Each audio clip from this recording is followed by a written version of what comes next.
Happy Tuesday, everybody. Tracy here with the Oasis for Natural Healing.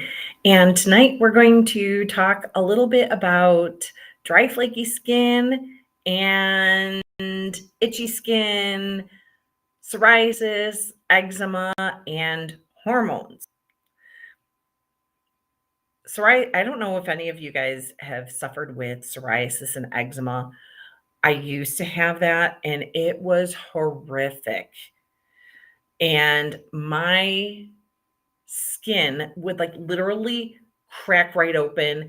And I was working as a nurse on the floor, and I would have to literally wrap my hands in Curlex, and my hands looked like they had third-degree burns on them.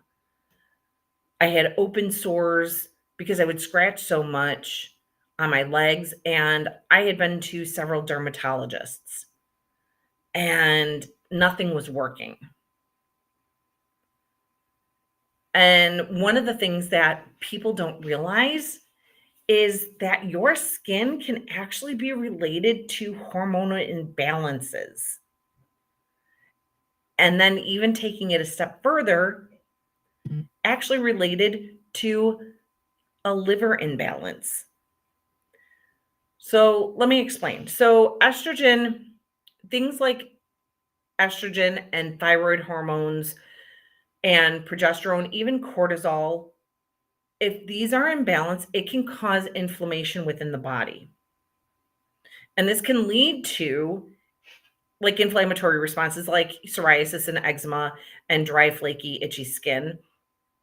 And actually, if you have, and that's actually one of the one of the common symptoms when you have thyroid dysfunction is having dry, flaky skin. But a lot of people turn around and they'll have like a lot of the symptoms, but their labs are normal. They might have the skin issues, they might have, the mood swings, they might have really bad PMS issues, they might have menopausal symptoms, hot flashes, migraines, the bloating, the breast tenderness, and all of these things, but their lab work is normal. And so what happens? You're either diagnosed with psoriasis and then you're put on wonderful medications to stop the itching, to clear up the skin, or you're put on like topical steroid creams or things like that, which has its own set of side effects, which actually can cause more hormonal imbalances. And the injectables, are not any, actually, they're worse. And they cause tons of side effects and can lead to they can lead to cancers and things like that, and lowered immune systems. And it's just not good.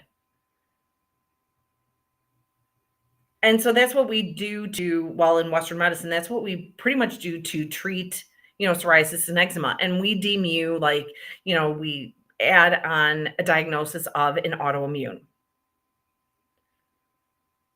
Because we're not really looking for like the real culprit and what's going on. So you can have like all these different symptoms, skin issues, and all the hormonal fluctuations and imbalances. And you got all these symptoms and you're just like, okay, what the heck is going on with me? So you get put on medications for your skin. Then maybe if you're lucky, you get put on more medications to try to balance out your hormones.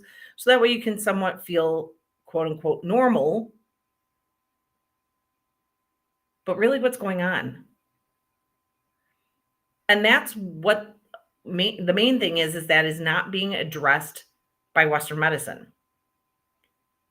So what we find in our office, and a lot of times when after working with hundreds and hundreds of patients, and including myself, and this is actually what tipped me into working and switching over to more of a holistic health, was because of my own issues. And Western medicine just wasn't finding the answer. And what we find is that hormonal imbalances can actually trigger skin issues. And then taking it a step further, the liver can actually cause both of these things. So hear me out. The liver actually helps to break down excess hormones, and it actually has proteins and that help to regulate thyroid hormones, helps to regulate cortisol, estrogen, progesterone. And so if the liver is congested, and I'm not talking about like your liver enzymes are elevated, I'm just talking about liver congestion, which you can still have normal labs in this case. If the liver is congested and it's filled up with toxins, like heavy metals, like, the Diet Pepsi or the Pepsi that we all like to drink, or if we're eating, like Fruit Loops and, Lucky Charms with all the dyes and all the chemicals, your liver has to process this. And so it gets congested after a while.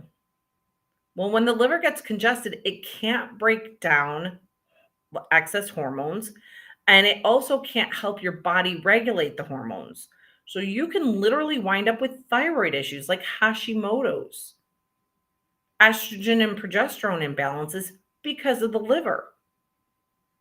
So there's a direct correlation between liver and hormonal imbalances.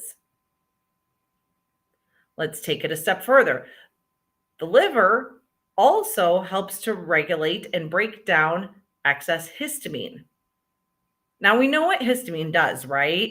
So histamine can cause, when you have too much, it can cause inflammation and inflammatory response in the body. Well, what is a disease? Any disease is an inflammatory response in the body.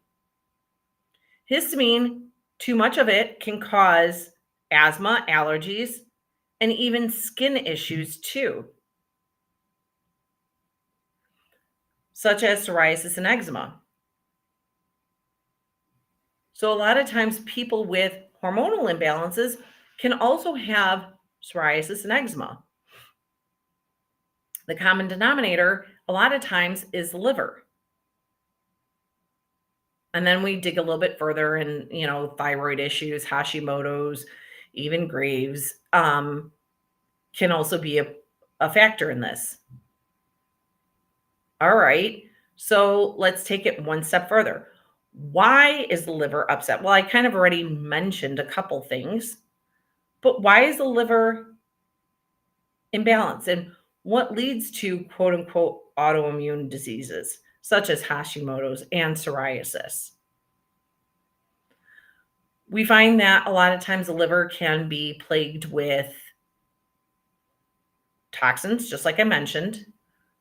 But then, did you know that certain parasites love to reside in the liver? And this can cause tons of issues. So liver flukes is one of them. And I mean, I've seen other things too, like strongyloides, but liver flukes primarily love to be in the liver. But strongyloides cestodes pretty much all of the fun little parasites. And so if you ever do a coffee enema, which is great for clearing out the liver, and you add a couple little herbs in there, oh my gosh, you should sometimes see like what people are pooping out. It's pretty darn amazing. And you wonder on how the body can actually store that many parasites and those large parasites too. It's quite fascinating and gross at the same time. But then a lot of times people will start feeling better. And after a while, their skin starts clearing up and their hormones get more balanced. And they feel just in general better. And why? Because we're getting rid of the underlying cause. One of the other things that we see a lot of times with these hormonal imbalances is not just parasites, but actually hidden Lyme or Lyme co-infection. A co-infection is like, let's say you get bit by a mosquito. That mosquito can transmit Lyme and other diseases or other infections, such as parasites and like Babesia. So mosquitoes are notorious for transmitting both parasites and Lyme disease. True Lyme disease is from a bacterium called Borrelia. And the co-infection, which is just another like bacterium or even a microscopic parasite like Babesia, they usually hitch a ride on the same insect that bit you. And they're often seen, these infections are often seen together. So sometimes parasites can be also inside those mosquitoes. And so sometimes you can actually have Lyme and parasites at the same time. And we see that this can cause a lot of hormonal disruption, and you handle the Lyme and the parasites. And a lot of times your hormones and your skin actually clear up. So your skin is just an outward manifestation of what is going on the inside. There's some disruption that is causing your skin to flare up. And we want to find out what that is. And then handle that naturally while giving support to the body. And typically, and this is not like easy, especially if your liver was to show up. This is not like a quick fix. So, liver cells live for 300 to 500 days. So, if your liver is the reason why you have your symptoms, you might not receive results for 300 days. So, well, there's 365 days in a year. So, yeah, like 10 months before you might start seeing results if your skin issues are related to your liver. Actually, that's how long it took me for my skin to start clearing up. And it literally took about a year and a half for my skin to be completely clear. Well, that's the lifespan of a liver cell. So it kind of makes sense. So again, we really want to get rid of the underlying cause, handle the liver, get rid of the parasites, get rid of the Lyme, get your hormones back balanced, and clear up that skin of yours. Just some food for thought. Have a good night.